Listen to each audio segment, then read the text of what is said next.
পৃথিবীতে বেঁচে থাকতে গেলে সব জিনিস কম থাকা ভালো, শুধুমাত্র একটা জিনিসকে বাদ দিয়ে। সেই জিনিসটা যদি আপনার কাছে কম থাকে তাহলে কিন্তু আপনাকে কেউ মূল্য দেবে না। তাই সবার আগে সেই জিনিসটা আমার মতে বেশি থাকা প্রয়োজন, সেটা হলো টাকা। টাকা ছাড়া এই দুনিয়ায় দেখবেন কেউ আপনাকে মূল্য দেবে না। আর টাকা ছাড়া সত্যি কোনো দাম নেই। যার অনেক বেশি টাকা তার দেখবেন বন্ধু বান্ধব আত্মীয় স্বজন অনেক বেশি। হয়তো দূর সম্পর্কের একটা আত্মীয় তাকে অনেক ভালো সম্মান করে, তাদের বাড়িতে আসে। আর যাদের কাছে টাকা নেই তার নিজের কাছের মানুষগুলো কিন্তু তাকে খুব একটা মূল্য দেয় না, তাদের বাড়িতে আসে না। আর এটাই কিন্তু সত্যি। কথাটা শুনতে হয়তো খারাপ লাগে, কিন্তু সত্যি এটাই কিন্তু আমাদের বাস্তব সমাজের নিয়ম। তাই অবশ্যই সময় থাকতে টাকার মূল্য বুঝুন, আর অবশ্যই টাকা জমিয়ে রাখার চেষ্টা করুন। কারণ বিপদে পড়লে কিন্তু আপনার পাশে কেউ থাকবে না। নিজের জমানো টাকাই কিন্তু আপনার বিপদের একমাত্র সম্বল হয়ে দাঁড়াবে। তো আমার মতে অবশ্যই একটু একটু করে টাকা জমিয়ে রাখা ভালো, তাহলে কিন্তু ভবিষ্যতে অনেক বেশি উপকার হয়। কারো কাছে হাত পাততে হয় না। দেখবেন একটা বিপদে পড়লে কিন্তু আপনাকে কেউ সহজে উপকার করতে আসবে না। তো সবাই কিন্তু মুখ ফিরিয়ে নেয়, এটাই কিন্তু আমাদের বাস্তব সমাজের নিয়ম। তো অবশ্যই আমার মতে একটু একটু করে টাকা বাঁচিয়ে রাখা উচিত, যাতে আমাদের ভবিষ্যতের জন্য একটু হলেও আমাদের উপকারে আসে। আর বিপদ আপদের কথা কিন্তু বলা যায় না, কার কখন কি হয় সেটা কিন্তু আমরা কেউ বলতে পারি না। তো সেজন্য বলবো অবশ্যই ভবিষ্যতের জন্য হলেও একটু একটু করে টাকা জমিয়ে রাখা ভালো। তাতে কিন্তু সংসারের পক্ষে অনেক বেশি উপকার, সংসারের মানুষগুলো অনেক বেশি ভালো থাকতে পারবে। কারণ বিপদে যদি সেই টাকাটা আমাদের অনেকটাই কাজে লাগে তাহলে দেখবেন সবাই অনেক বেশি ভালো থাকতে পারবে। হ্যালো এভরিওয়ান, আসসালামু আলাইকুম। কেমন আছেন সবাই? আই হোপ সবাই খুব ভালো আছেন আর সুস্থ আছেন। আমরাও আলহামদুলিল্লাহ খুব ভালো আছি। আমার নতুন একটি ভিডিওতে সবাইকে ওয়েলকাম করছি। আশা করছি আজকের এই ভিডিওটি সবার কাছে খুব ভালো লাগবে। প্রতিদিনের মতো আজকেও সকাল থেকেই ভিডিওটি শুরু করেছি। আমার সংসারে খুব একটা দামি জিনিসপত্র নেই বা কোনো কিছুই নেই। তো আমার সংসারে যতটুকু আছে আলহামদুলিল্লাহ সেগুলো দিয়েই আমি অনেক ভালো থাকার চেষ্টা করি। আর সেগুলো নিয়ে আমি আমার প্রতিদিনের ভিডিওগুলো বানিয়ে থাকি। আর আপনারা সবাই ভালোবেসে আমার ভিডিও দেখেন আর অনেক সুন্দর সুন্দর কমেন্ট করেন। তো সত্যি আপনাদেরকে অনেক অনেক দোয়া আর ভালোবাসা। এভাবেই আমাকে ভালোবাসা দিবেন, পাশে থাকবেন।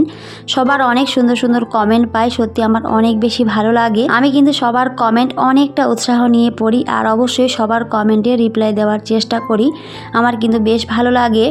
অনেক নতুন নতুন বন্ধু অ্যাড হয়েছে, তো সবাইকে আমার মনের অনেক গভীর থেকে অনেক অনেক দোয়া আর ভালোবাসা। এভাবেই ভালোবাসা দিয়ে পাশে থাকবেন। আমিও ইনশাল্লাহ সবার পাশে থাকার চেষ্টা করি। আমার কিন্তু কোনো ওয়াইফাই নেই, কোনো কিছুই নেই, শুধুমাত্র মোবাইলে যতটুকু নেট থাকে ততটুকুই, সেটা দিয়েই কিন্তু আমি ভিডিও আপলোড করি। আর সবার ভিডিও দেখি, যতটুকু সময় পাই সবার ভিডিও কিন্তু দেখার চেষ্টা করি, সেই অতটুকু নেট দিয়েই। তাও কিন্তু আমি সবার ভিডিও অবশ্যই ফুল ওয়াচ করে দেওয়ার চেষ্টা করি। তো আপনাদের যাদের ওয়াইফাই আছে আপনারা সবাই অবশ্যই পাশে থাকবেন। আমার কিন্তু ওয়াইফাই নেই, তো তাও কিন্তু আমি অবশ্যই সবার পাশে থাকার চেষ্টা করি, সবার ভিডিও অবশ্যই ফুল ওয়াচ করে দেওয়ার চেষ্টা করি। হয়তো কোনো সময় বড় কমেন্ট করতে পারি না, তবে অবশ্যই কিন্তু আমি ইনশাল্লাহ লিখে দিই। কারণ ইনশাল্লাহর উপরে কিন্তু আর কোনো কিছুই হয় না, আমি যেটা মনে করি। তাহলে অবশ্যই আপনারা বুঝতে পারবেন যে আমি কিন্তু ফুল ওয়াচ করে দিয়েছি। তো বললামই আমার কিন্তু ওয়াইফাই নেই, কিছুই নেই, তাও কিন্তু আমি অবশ্যই সবার ভিডিও দেখার চেষ্টা করি। তো আপনারা সবাই অবশ্যই আমার ভিডিও দেখবেন আর অবশ্যই ফুল ওয়াচ করে দেবেন, সবার কাছে এটা অনুরোধ রইল। এর আগের ভিডিওতে আমাকে আমার আপু ভাইয়ারা সবাই অনেক সুন্দর সুন্দর কমেন্ট করেছিল। তো সবাইকে অনেক অনেক ধন্যবাদ আর ভালোবাসা। এভাবে সুন্দর সুন্দর কমেন্ট করবেন আর আমাকে উৎসাহ দেবেন নতুন কন্টেন্ট তৈরি করতে। তো যাই হোক, এদিকে অনেক কথা বলেছি আর কথার ফাঁকে আমি কিন্তু আমার কাজগুলো করে নিচ্ছিলাম। আর এই যে কথার ফাঁকে যদি কাজগুলো হয়ে যেত তাহলে কতই না ভালো হতো, তাই না? কিন্তু কাজগুলো করতে কিন্তু অনেকটাই সময় লেগেছে। তো আজকে আমি আমার এই যে খাট আলমারি সমস্ত কিছু ভালো করে কিন্তু ক্লিন করে নিচ্ছিলাম, কারণ এগুলোতে এত পরিমাণে ধুলো পড়ে গেছে। আর কি বলবো, ধুলোবালির কথা আর কি বলবো, এত পরিমাণে সমস্ত জায়গায় ধুলোবালি হয়ে থাকে। মানে ধুলোবালি যেন আমাকে এত পরিমাণে ভালোবাসে যে আমাকে ছেড়ে যেতেই চায় না। তো যাই হোক, কিছু তো করার নেই, আমার কাজ তো আমাকে করতেই হবে। যেহেতু আমাকে অনেকটা ভালোবাসে সেজন্য আমাকে ছাড়তেই চায় না। তো আমিও তাদেরকে যত্ন করে রেখে দিয়েছি। আর এই যে সমস্ত কিছু ভালো করে তারপরে ক্লিন করে নিচ্ছি। আমার এই ছোট্ট সংসারের কাজগুলো করতে আমার অনেক বেশি ভালো লাগে। আমি কিন্তু অনেকটা ভালোবেসে আমার সংসারের কাজগুলো করে থাকি আর সেগুলোই কিন্তু ভিডিওর মাধ্যমে আপনাদের কাছে তুলে ধরার চেষ্টা করি। তো আমার আজকের এই ভিডিওটি যদি আপনাদের কাছে ভালো লেগে থাকে তাহলে তাহলে চাইলে আমার চ্যানেলটিকে সাবস্ক্রাইব করে রাখতে পারেন। আর আজকে যদি ফার্স্ট টাইম কোনো বন্ধু আমার চ্যানেলে ভিজিট করেন তাহলে অবশ্যই আমার চ্যানেলটিকে সাবস্ক্রাইব করে রাখবেন আর নোটিফিকেশন অল করে দেবেন, তাহলে আমি যখনই ভিডিও দিই না কেন সবার আগে আমার ভিডিও আপনাদের কাছে পৌঁছে যাবে। আর আপনারা চাইলে সময় সুযোগ মতো করে আমার ভিডিওটি দেখে নিতে পারবেন। আর যারা যারা অলরেডি এই কাজটা করে দিয়েছেন আপনাদের এক গুচ্ছ লাল গোলাপের শুভেচ্ছা জানাই। আমার এই ছোট্ট সংসারে আমি এভাবে বুদ্ধি খাটিয়ে চলার চেষ্টা করি। আমার সংসার খরচের টাকা থেকে, আমার হাত খরচের টাকা থেকে আমি কিন্তু অবশ্যই একটু একটু করে জমিয়ে রাখার চেষ্টা করি। আর সেগুলো দিয়ে কিন্তু আমি আমার প্রয়োজনীয় জিনিসগুলো কিনে থাকি। আমার বেশিরভাগ ভিডিওতে কিন্তু আমি অবশ্যই এই কথাগুলোই বলে থাকি। আমি যেভাবে আমার সংসারটাকে গুছিয়ে রাখার চেষ্টা করি, আমি একটু একটু করে টাকা বাঁচিয়ে কিন্তু আমার সংসারের প্রয়োজনীয় জিনিসগুলো আমি কিনে থাকি। তো আমি কিন্তু অবশ্যই ভিডিওতে দেখানোর চেষ্টা করি।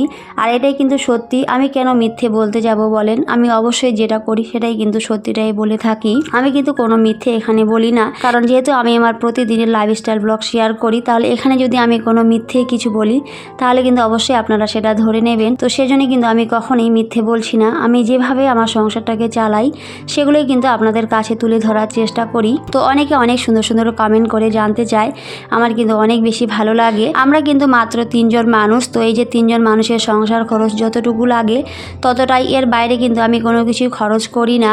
তো আমি অবশ্যই একটু করে টাকা বাঁচিয়ে রাখার চেষ্টা করি, যাতে ভবিষ্যতে আমার ছেলের জন্য হলেও আমি কিছু রাখতে পারি। কারণ এখনও ছোট আছে, কিন্তু একদিন তো বড় হবে। আর এখন কিন্তু ওর খরচটা একটু হলেও কম আছে। আর যত দিন যাচ্ছে, যত বড় হচ্ছে, ততই কিন্তু খরচটাও বেশি লেগে যাচ্ছে। আগে যখন স্কুলে ওকে দিয়েছিলাম তখন কিন্তু খরচটা অনেকটাই কম ছিল। তো এখন কিন্তু প্রত্যেক বছরে ওর স্কুলে টাকার ফিসটা একটু হলেও বেশি লেগে যাচ্ছে। তো অবশ্যই কিন্তু আমাদের সেদিকে নজর রাখতে হবে, কারণ কোন দিকে টাকা বেশি যাচ্ছে সেগুলো কিন্তু অবশ্যই হিসেব করে চলা উচিত। আর অবশ্যই একটু করে বুদ্ধি খাটিয়ে চলা উচিত। আর এইভাবে যদি আমি সমস্ত টাকা একবারে খরচ করে দিই তাহলে কিন্তু আমার ভবিষ্যতে অনেকটাই সমস্যা হবে। কারণ বললামই, ওর কিন্তু এখন স্কুলের খরচটা একটু হলেও কম আছে, কারণ যেহেতু এখন ছোট ক্লাসে, তো সেজন্য তো যখন একটু বড় ক্লাসে যাবে তখন কিন্তু অবশ্যই টাকাটাও অনেকটাই বেশি লাগবে। আর আমার ছেলে কিন্তু ইংলিশ মিডিয়াম স্কুলে পড়ে, আর ওই স্কুলের কিন্তু একটু হলেও টাকাটা বেশি লাগে, যেটা আমাদের সরকারি স্কুলে পড়ালে খুব একটা টাকা দরকার হয় না, কিন্তু এই যে বেসরকারি স্কুলগুলোতে কিন্তু অনেকটাই টাকার প্রয়োজন হয়। তো ওর জন্য আমাকে অবশ্যই একটু বুদ্ধি খাটিয়ে চলতে হয়। তো যাই হোক, এদিকে অনেক কথা বলেছি, আর এই যে কথার ফাঁকে আমি কিন্তু আমার কাজগুলো করে নিচ্ছিলাম। আর আমার সংসারে কিন্তু আমরা একেবারে একা, শুধুমাত্র আমার হাজবেন্ড, তো আমার ননদ আছে, তো ননদের তো বিয়ে হয়ে গেছে। তো আমার হাজবেন্ড কিন্তু একা হাতে সমস্ত কিছুই চালায়। তো অবশ্যই আমি তার পাশে থাকার চেষ্টা করি, যাতে দুজন মিলে আমরা অবশ্যই এভাবে ভালোভাবে সংসারটাকে চালাতে পারি। কারণ বর্তমান সময়ে জিনিসপত্রের যে পরিমাণে দাম, তো সেখানে অবশ্যই কিন্তু হাজবেন্ডের পাশাপাশি স্ত্রীদেরও কিছু করা উচিত, তাহলে কিন্তু সংসারে কোনো অভাব অনটন আসে না, একটু হলেও ভালো থাকা যায়, সুখে শান্তিতে থাকা যায়। কারণ বিয়ের পরে একটা মেয়ে আর কি চায় এর থেকে, তাই না? এর থেকে বেশি কিন্তু আর কিছুই চায় না, শুধু চায় যে আমি আমার সংসারটাকে নিয়ে অনেক ভালো থাকি, আমার সংসারের মানুষগুলোকে নিয়ে অনেক হ্যাপি থাকি। এতটুকুই কিন্তু চাওয়ার একটা মেয়ের, এর থেকে বেশি কিন্তু আর কিছুই আমরা চাই না। তো এখন ভিডিওর মূল পর্বে চলে যায়, যেটা আমি প্রথমে বলেছিলাম, আমি কিভাবে বুদ্ধি খাটিয়ে আমি সংসার খরচের টাকা থেকে একটু একটু করে বাঁচিয়ে রাখার চেষ্টা করি, যাতে আমার ভবিষ্যতে অনেকটাই উপকারে আসে। তো এই যে আমার ছোট্ট লক্ষ্মীর ভাণ্ডার, এই লক্ষ্মীর ভাণ্ডারে কিন্তু আমি অবশ্যই এইভাবে জমিয়ে রাখার চেষ্টা করি।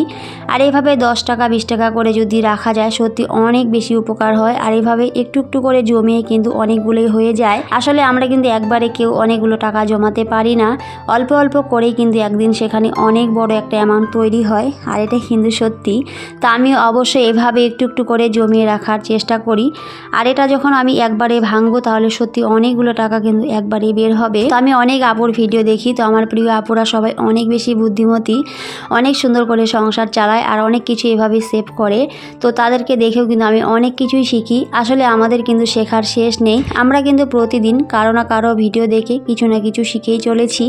আর এটাই কিন্তু সত্যি, আমার প্রিয় আপুদের ভিডিও দেখে সত্যি আমি অনেক কিছু শিখছি, আর সেই অনুযায়ী কিন্তু চলারও চেষ্টা করি। আবার হয়তো আমাকে দেখো অনেক কিছুই শিখছি আমার প্রিয় আপুরা।